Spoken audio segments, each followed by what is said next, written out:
Help support the show by joining the Patreon or becoming a YouTube member. Also, hit that like button and subscribe if you want more Browns-focused content. You know, the Browns employ a quarterback who's over 40 years old.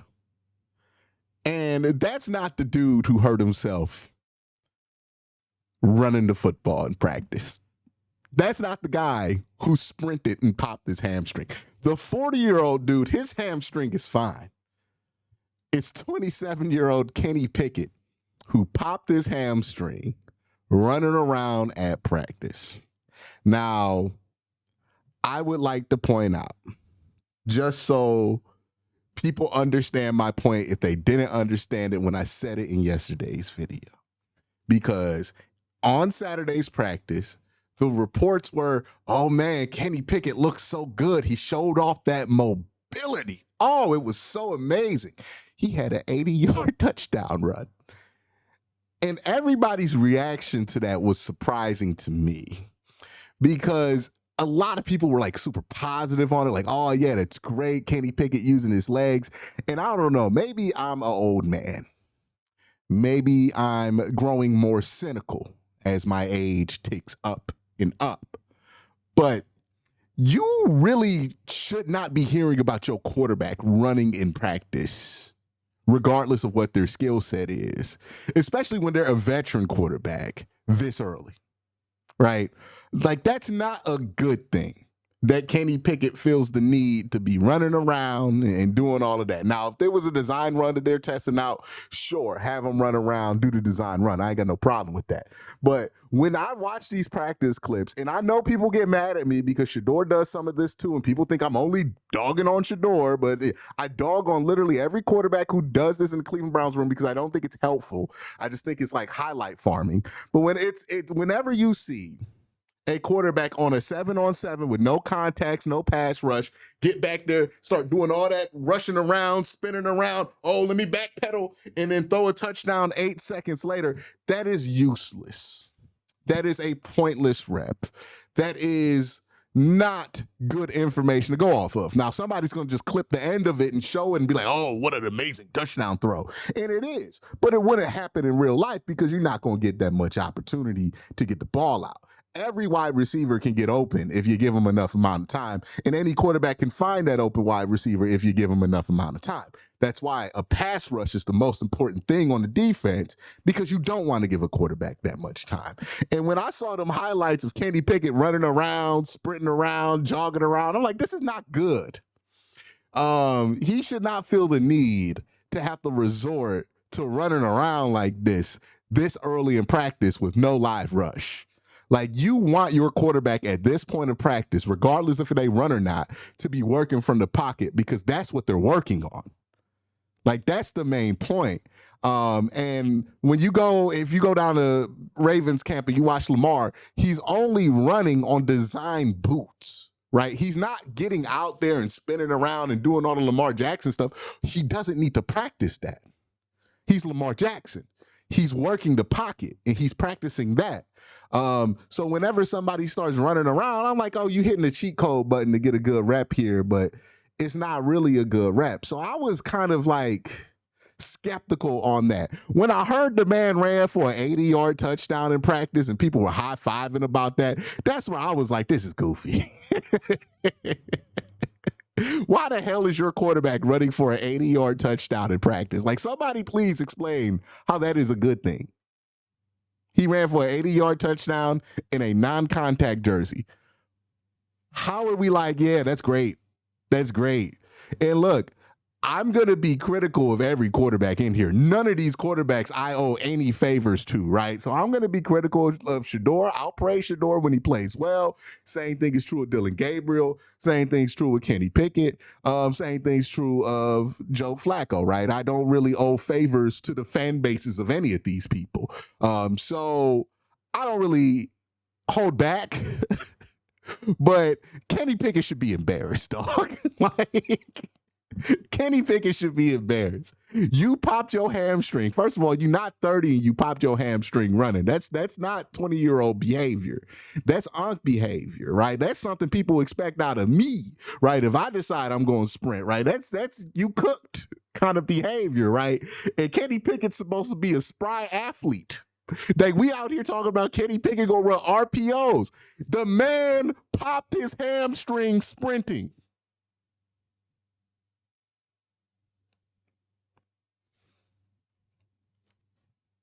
And we out here like, yeah, we gonna run him on design runs? Nah. It's not funny. It's really not funny. The man is injured. It's not funny. It's a little funny. It's come on. He ran an 80-yard touchdown. For what reason, by the way, did he run an 80-yard touchdown in practice? Like, why is that ever necessary? They weren't doing a move the ball drill, y'all. They weren't doing, like, he just ran for what I assume an extra 70 yards for no reason, and then he popped his hamstring. I'm not supposed to laugh at that? The man was trying too hard, and he... Come on, man. I wish they got it on video. Like, that shit is funny. I'm sorry. Condolences to Kenny Pickett, dog. Like, this is going to be rough. Because the wording on this is not great. First of all, the fact that Adam Schefter is tweeting about a hamstring injury makes me feel like this is not just like, oh, he pulled his hamstring a little bit, right? Like, you went to the gym, you worked your legs a little hard, now you're walking around stiff. I don't think it's that. I think this is a much more significant injury than what you might assume when you hear hamstring, because listen to the wording on this tweet from Adam Schefter. If I could bring this up, it sounds more serious than I think people would assume. Browns quarterback Kenny Pickett injured his hamstring near the end of practice. Let's be real, Adam Schefter. He hurt his hamstring sprinting an extra 70 yards during an 11-on-11 drill for no goddamn reason. This is like when a football player like tries to do too much on a celebration and then they get hurt. It's like, come on, dog. What was you doing? What was you doing? What was you doing? But yeah, he popped his hamstring, and let's be real, it was when he sprinted 80 yards at full speed during a 11-on-11 non-padded practice on a regular drill at the 20. It's too much. Like, why would you? Man, let me get off that, because it really like blows my mind that he popped his hamstring like that, like an old man, and then like, why did he even do that? Was he trying to prove a point? Did somebody say they didn't believe he was fast? Did somebody hit him with the "you're deceptively fast" and that just offended him and he had to show somebody what he got? Did Shedeur Sanders challenge him to a race and he felt threatened? Like, what the fuck are you doing, dog? Like, all right. So Saturday, at the end of Saturday's practice, is expected to reevaluate this injury later this week. That's not good. That's not good for Kenny Pickett, right? Again, if he just has some hamstring tightness, some hamstring soreness, Adam Schefter wouldn't be tweeting about this, right? We would just find out, Mary Kay, hey, Kenny Pickett was on the sideline today. We'll see when he gets back. The trainers say he's day-to-day if this was just regular soreness.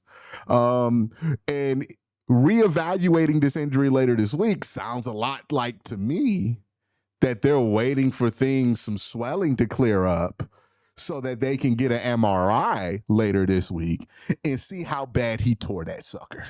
Because I'm almost certain he tore his hamstring on some capacity. Maybe it might be a grade 1, grade 2, grade 3. It sounds like it's between grade 2 or grade 3, and they're trying to figure it out.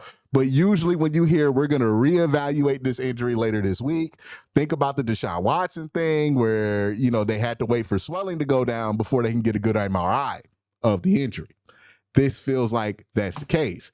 And if that is the case, and he has a grade 2 or grade 3 tear, that can be a month or longer. At that point, I don't know what the Browns do other than put him on injured reserve for the first 4 weeks of the season and maybe give the job just straight up to Joe Flacco. I'd imagine this is going to lead to Dylan Gabriel getting more snaps. And somebody please tell Joe Flacco we don't need an 80-yard touchdown in practice. You know, like you don't run for no 80-yard touchdown. You know, jog. It's okay. It's okay. We understand. Why are you running that hard? Anyways, I'm sorry. I got to get back to this. You know how hard you got to be trying to pop your hamstring at quarterback? Like, the man don't even play wide receiver. I would understand it if he did it at wide. This shit wouldn't be funny if he played wide receiver. He had no reason to do any of this. Why was he doing this? What was wrong with... Anyways. So, probably going to mean that Joe Flacco, Dylan Gabriel going to split those first team reps.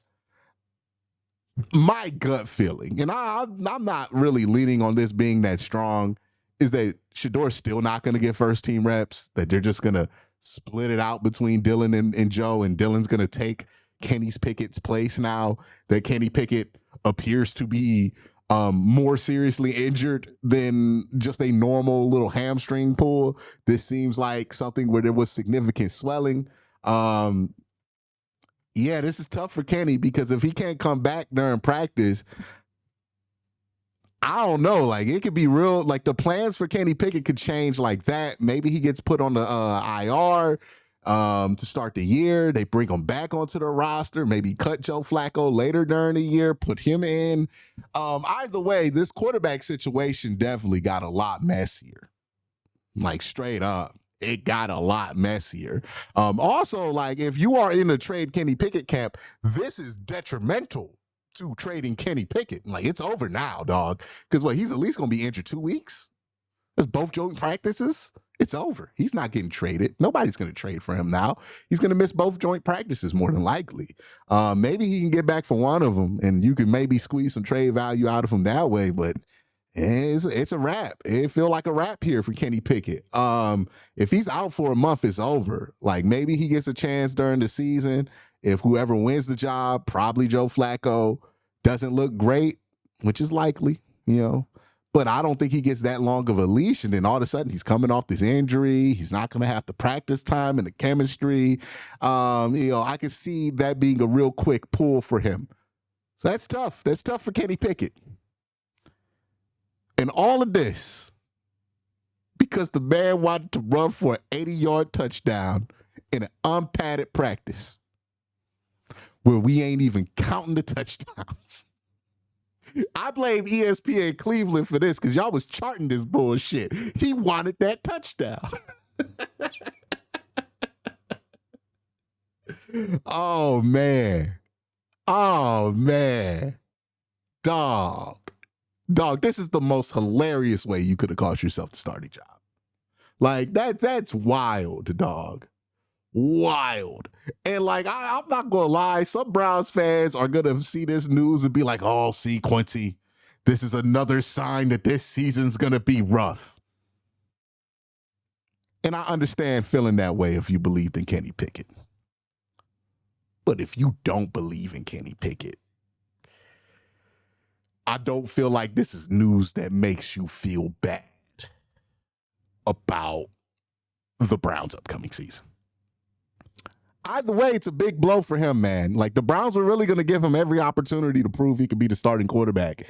And if he can't be here for both those joint practices, again, which is likely, right? We're talking about, not a normal hamstring injury here where he's just going to be day-to-day. Adam Schefter is tweeting about this. Adam Schefter don't tweet about no day-to-day stuff during the offseason. He's only going to tweet about it if it seems significant, and it seems significant. He got to reevaluate the injury. Maybe he finds out during the MRI he's cool, he comes back in a week, and then nothing changes. But, man, if he's out for a month because of this hamstring, then that's it. I don't know what else you could do. Like, were you going to keep giving him an opportunity? You're going to have to just move on at that point. See what Dylan Gabriel has. Maybe a Shador, keeps looking decent in practice and looks like he's ready for that step up. You see what Shador has. But it's not looking great. Like, Kenny, I bet he's wishing that he just slid right now. I bet that man is thinking to himself, why did I try to run for an 80-yard touchdown in an unpadded practice in July? Why did I do that? Why did I run full speed? in an unpadded practice when nobody was pursuing me? That's the thing. He ran 80 yards and nobody was chasing him. Like, why were you running? Anyways. And remember, man, like that hamstring injury, when you hurt it that way, it can be gnarly. Like, all jokes aside, you know, that shit can be gnarly when you do it like that, because it's like he's probably got bruising, swelling, all kind of stuff there. That could be a really gnarly injury. And remember what it did to Dustin Hopkins, right? Like, it pretty much ended his season and then lingered into all of last year, where he was just inconsistent the whole year. Like, it's a gnarly injury when you hurt it that way. Again, it's kind of silly that, like, the dude who's 27 did this and not the guy who's 40. But hey, that's just how the dice roll. And it's a tough roll for Kenny Pickett. Hopefully this is not as bad as it seems and he can get back out there as soon as possible. Because if he is somebody who can play quarterback for the Cleveland Browns and win games for the Browns, then cool. You know, let's see what he got. But, you know, this is a tough day out there for all 12 Kenny Pickett fans. I imagine Shador fans are pretty happy. And there's probably a lot of Browns fans who are probably pretty happy right now. Like, I'm not saying that's appropriate. Again, the man just tore up his hamstring. It's nothing to be happy about. But I know a lot of Browns fans would much prefer to see literally anybody else but Kenny Pickett play. So we'll see what happens. We still got to get the update later this week. But yeah, this is why you don't sprint full speed at the quarterback position in an unpadded practice in July when nobody's pursuing you. This is why you don't do that. 80-yard touchdown. I can't believe some people were talking about that. Like, oh my God, he ran for an 80-yard touchdown. Like, it was legit.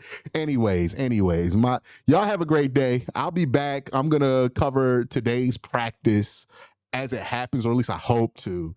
So I'll be back talking about whatever happens in practice if we get an update on Kenny Pickett's hamstring injury. And maybe he didn't hurt it on that 80-yard run, but I find it hard to believe that's not when he hurt it, because, I mean, that just makes the most sense. Y'all let me know what you think in the comment section down below. You know, who do you think should get more reps now? Do you think they should split what Kenny Pickett was getting between Dylan and Shador, or should Dylan just take up those reps, and then if Shador earns more reps, they should do it? They said they were going to shake up the quarterback rep room anyways, coming back with padded practices, so maybe they were always going to incorporate Shador more into the rotation after this first week of training camp. It's going to be a very interesting day of practice. Make sure you stay locked in, subscribe, all of that. Y'all have a great day. Have an even better night. Peace.